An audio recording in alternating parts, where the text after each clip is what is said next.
Welcome creative scrapbookers. Today on our technique taster, we're going to bring inks to our gel plate. One of my very favorite things is to play with my gel plate with different mediums. Using stencils is another favorite of mine. So I'm going to share how you can use ink in a unique way. So let's get started. I have my Ranger gel plate. It's not perfectly clean, but it's fairly clean to do the ink printing. And I have some Stampers Anonymous stencils. What we're going to start with is this Christmas design. And we'll take our ink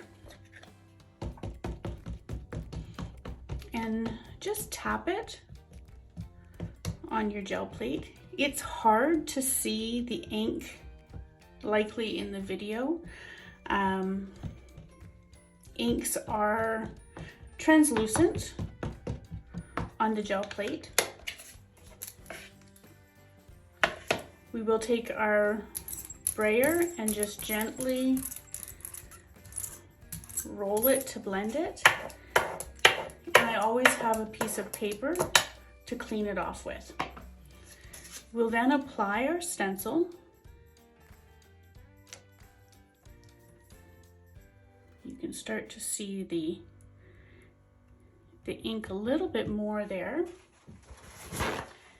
And then we're going to remove the ink that's in the poinsettia and around with a paper towel. Get into all those little nooks and crannies of the stencil.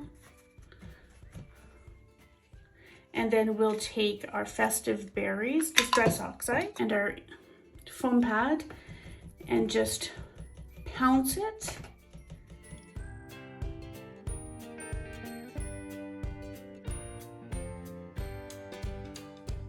So just make sure you have everything covered. You will be able to see it depending on the angle that you're looking at. And then remove your stencil. And with a scrap piece of paper, or I say scrap piece of paper, with really this is just computer paper. Just give good pressure.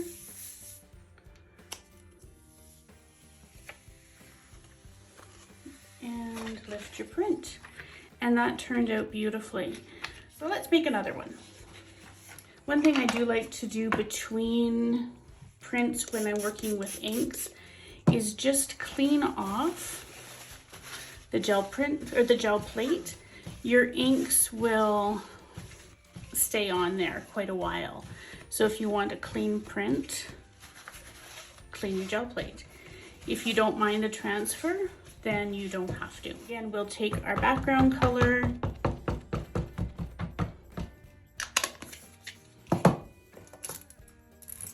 You can use any dye ink for this process. I do find the Distress Oxides are a little more forgiving for beginners.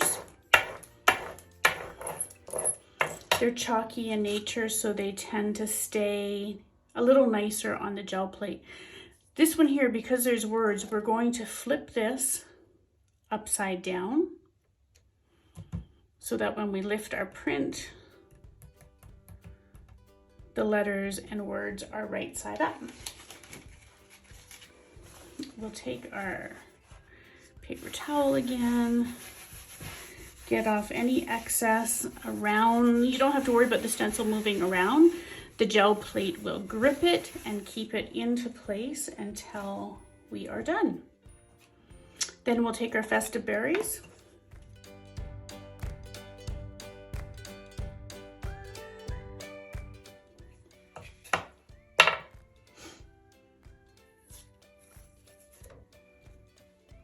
You can already see the potential for this one. The piece of computer paper. And then the magic is when we peel back.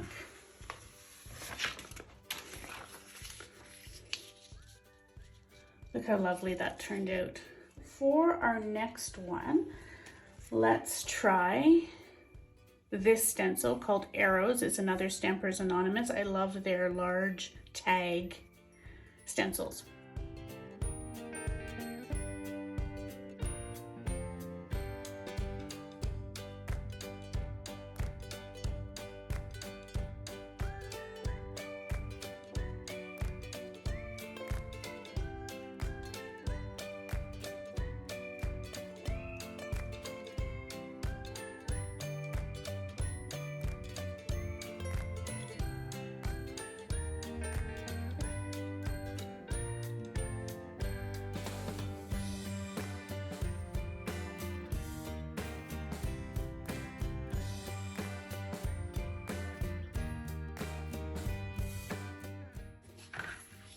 Gorgeous.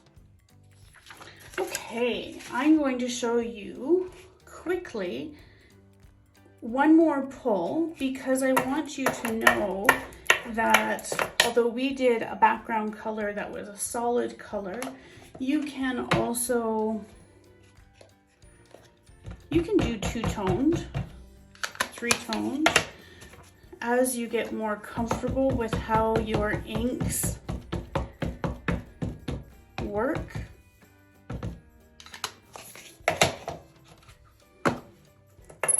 I always like to brayer overlap a little bit, but not too much. Roll off, come back, overlap a little bit, so you get a nice blend. We'll just lift this one just to show the blend.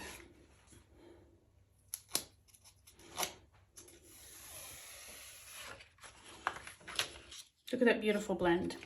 That would make a really nice card base. Now that we've done these lovely prints, you might be wondering, well, what in the heck are we doing with them?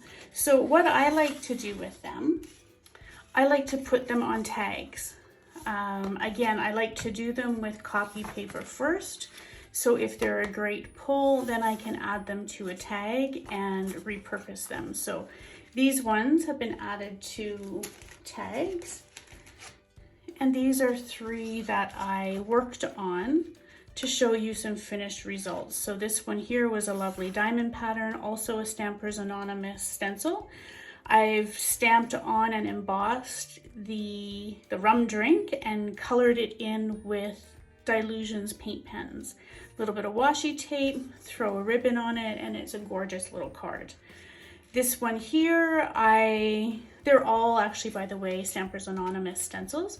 This one here was a holly stencil, and I used the stamp and just colored this in again with the Dylusions paint pens. Added some little bauble and a bell, and it's a cute little Christmas tag. This one here, I hand cut this, which was stamped on a previous gel print, and then adhered this to my tag, put in a little Nouveau drop sparkle and stamped it. And again, they're fun, easy tags to do. These would be wonderful just in mixed media journals, on cards, so many opportunities. The stamps I've used on my demos, I used the Merry Misfits for this one. I used the Specimens for this one. And one of my very favorite ones is the Cocktail Blueprints I used for this tag. So I hope this has given you some ideas for your gel plate. The gel plate is one of my very favorite tools in my craft room, and to be able to pull inks and use them makes my heart happy. Have a great day, and if you make any of these tags, please share them with us.